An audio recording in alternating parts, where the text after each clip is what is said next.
Disability pension है, उसको भी हम कहते हैं कि भी उसके अंदर भी थोड़ी पैरिटी लेके आए। इसके अलावा मिलिट्री सर्विस पे हमारे जो सेवा में डिफ़िकल्ट एरियाज़ के अंदर जो सब काम करते हैं, कंधे से कंधा मिला के काम करते हैं, तो उसके लिए मिलिट्री सर्विस पे अलग अलग रैंक की अलग अलग नहीं होनी चाहिए, बराबर सबकी एक जैसी होनी चाहिए। इसके अलावा हम ये कहते हैं कि भाई 80 साल के बाद अब पेंशन को 25% इंक्रीज़ कर देते हैं, तो जब ये 80 ईयर्स कंप्लीट होने की बजाय 79 ईयर्स जब हो जाते हैं या रनिंग 79 ईयर्स होता है, तो उस टाइम पे किया जाना चाहिए, 80वां साल जब चल रहा होता है। इसके अलावा हमारी डिमांड है कि जो एक्स सर्विसमैन कमीशन है वो एक बनाया जाए, जिसके अंदर जैसे SC/ST कमीशन है, विमेन कमीशन है, चाइल्ड प्रोटेक्शन का कमीशन है, इस तरह से एक एक्स सर्विसमैन कमीशन होना चाहिए, जिसके अंदर हम जो हमारे जो रेगुलर मुद्दे हैं, हमें हर जगह कोर्ट में ना जाके उन मुद्दों को हम वहाँ पे सुलझाया जा सके हमारा। और क्योंकि हमारे जवान कोई 35 साल में, 37 साल में, 40 साल में रिटायरमेंट आते हैं, तो जैसे बाकी सेंट्रल गवर्नमेंट सर्विसेज के अंदर 60 साल तक सेवा करने का मौका मिलता है, तो इसमें एक सेकंड कैरियर ऑप्शन की एक स्कीम ज़रूर आनी चाहिए, ताकि उनको अपने जो उनका टैलेंट है, उनकी क्वालिफिकेशंस हैं, एक्सपीरियंस है, उसके हिसाब से उनको दूसरी किसी सर्विस के अंदर मौका दिया जाए, ताकि वो 60 साल तक सेवा दे सकें। और इसके साथ ही एक और बहुत इम्पॉर्टेंट चीज़ है कि हमारे फौजी भाई जो रिटायर होके आ जाते हैं, वो बहुत सारी जगहों पे सिक्योरिटी की एजेंसीज के अंदर काम कर रहे हैं।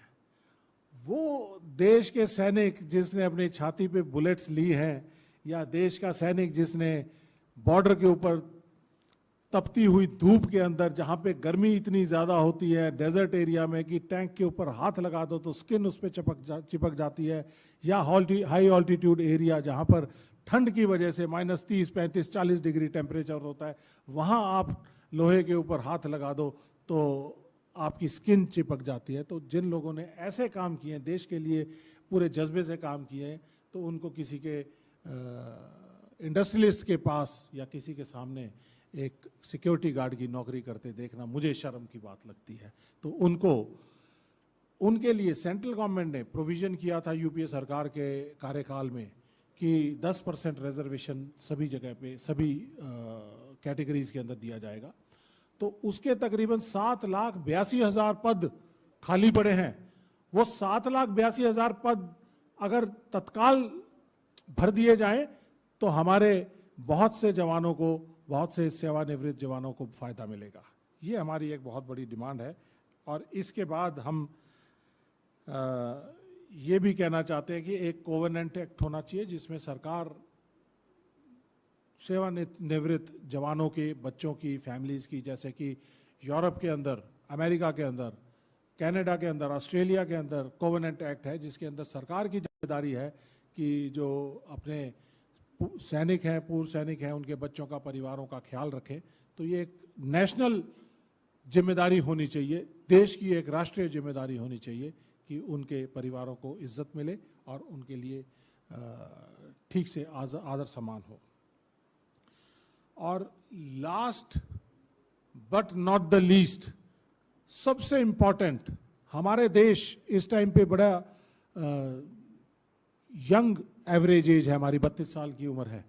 इस 32 साल की उम्र के अंदर हर बच्चे को नौकरी चाहिए, और हर ग्रामीण इलाकों के बच्चों की जो पहला चॉइस हुआ करता था कि मुझे फौज में भर्ती होना है। एक फौज की जो भर्ती होती थी उसके अंदर 100-200 वैकेंसीज के लिए 50-50, 60-60 हज़ार बच्चे जो है वो तैयारी करके उसके अंदर compete किया करते थे।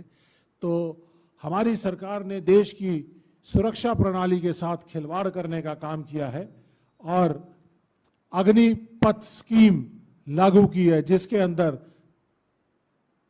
4 साल के अंदर उसको सेवानिवृत्त कर दिया जाएगा। अगर 18 साल का बच्चा फौज में भर्ती होगा तो 22 साल में वो रिटायर हो जाएगा। तो ये हम तो 1 रैंक 1 पेंशन मांग रहे हैं, हम ये मांग रहे हैं कि उसको 60 साल तक सेकंड करियर का ऑप्शन दिया जाए। और यहाँ पर देश के बच्चों के साथ खिलवाड़ किया जा रहा है कि 4 साल उनको सिर्फ कॉन्ट्रैक्ट की नौकरी दी जाए, तो जिसमें से 4 साल में 1.5 साल वो ट्रेनिंग करेगा, 1.5 साल में वो यूनिट के अंदर जाके काम करेगा, तो उसको यूनिट के अंदर उसको 5-6 साल के जो सर्विस वाले जो जवान होते हैं उनको रंगरूट बोलते हैं कि ये तो रंगरूट है, अभी एक्सपीरियंस नहीं हुआ है। आज हमारा टेक्नोलॉजी वाली फौज है जहाँ पर हमें आर्टिलरी गन्स हैं, computerised electronics, AI based equipment हैं, मिसाइल्स हैं, जैसे कि मैं खुद मिसाइल स्पेशलिस्ट हूँ। तो ऐसे में मुझे लगता है कि अगले 7-8 साल बाद अगर ये अग्निवीर या अग्निवीर रहे या अग्निपथ स्कीम चलती रही, तो मुझे नहीं लगता कि देश में कोई मिसाइल का बटन दबाने वाला सुपर स्पेशलिस्ट या स्पेशलिस्ट पाया जाएगा। तो ये देश की सुरक्षा के लिए सुरक्षा के साथ बहुत बड़ा खिलवाड़ होगा। इसके साथ एक और जुड़ी हुई चीज है कि 2020 से लेके 2022 तक 3 साल रिक्रूटमेंट नहीं हुई है देश में। कोरोना काल की वजह से रिक्रूटमेंट नहीं हुई है। हमारे आर्मी, एयरफोर्स और नेवी में तकरीबन हर साल 75,000 जवान रिटायर होते हैं और उन 75,000 जवानों के अगेंस्ट हमारी भर्तियां होती हैं। लेकिन 3 साल में ये भर्तियां नहीं हुई, तो हमारे जो 3 साल में हमारी सेनाओं की जो कमी हो गई है, स्ट्रेंथ की जो कमी हो गई है, वो तकरीबन 2 से 2.25 लाख की कमी हो गई है। और जो अग्निपथ स्कीम है उसके तहत जो भर्ती की जाएगी वो सिर्फ 45,000 की होगी। तो इसका मतलब हर साल 30,000 बच्चे कम लिए जाएंगे, 30,000 की फौज हर साल कम होती चली जाएगी। तो आप ये उम्मीद लगाइए कि 8-9 साल के बाद हमारी सेना का जो स्ट्रेंथ है वो कितनी कम हो जाएगी। मेरे हिसाब से जो कैलकुलेशन है उसके हिसाब से आज टोटल मिला के हमारी जो स्ट्रेंथ है वो 15 लाख की आर्मी, एयरफोर्स, नेवी की, उसमें से तकरीबन 5 लाख हमारी स्ट्रेंथ कम हो जाएगी 8 साल के बाद। तो हम 10 लाख की फौज रह जाएंगे सिर्फ। तो जब हमारे वेस्टर्न बॉर्डर पाकिस्तान के साथ हॉस्टाइल है, हमारा ईस्टर्न बॉर्डर लद्दाख से लेके अरुणाचल तक का 2,500 किलोमीटर का बॉर्डर हॉस्टाइल है चाइना के साथ, तो हम इस घटी हुई फौज के साथ, कम हुई स्ट्रेंथ के साथ कैसे उनके साथ लड़ाई लड़ेंगे। तो ये एक हमारी देश की सेनाओं के साथ जो उसका फैब्रिक है, उसका सिस्टम है, जो उसके ईथोस हैं, उसके साथ जो खिलवाड़ हो रहा है। तो मैं ये मानता हूं कि मोदी सरकार हमारे देश की डिफेंस फोर्सेस को कमजोर कर रही है, जैसे कि उन्होंने बाकी सभी इंस्टीट्यूशंस को कमजोर करने का काम किया है, तो डिफेंस फोर्सेस को भी कमजोर कर रही है। ये हम कतई बर्दाश्त नहीं करें।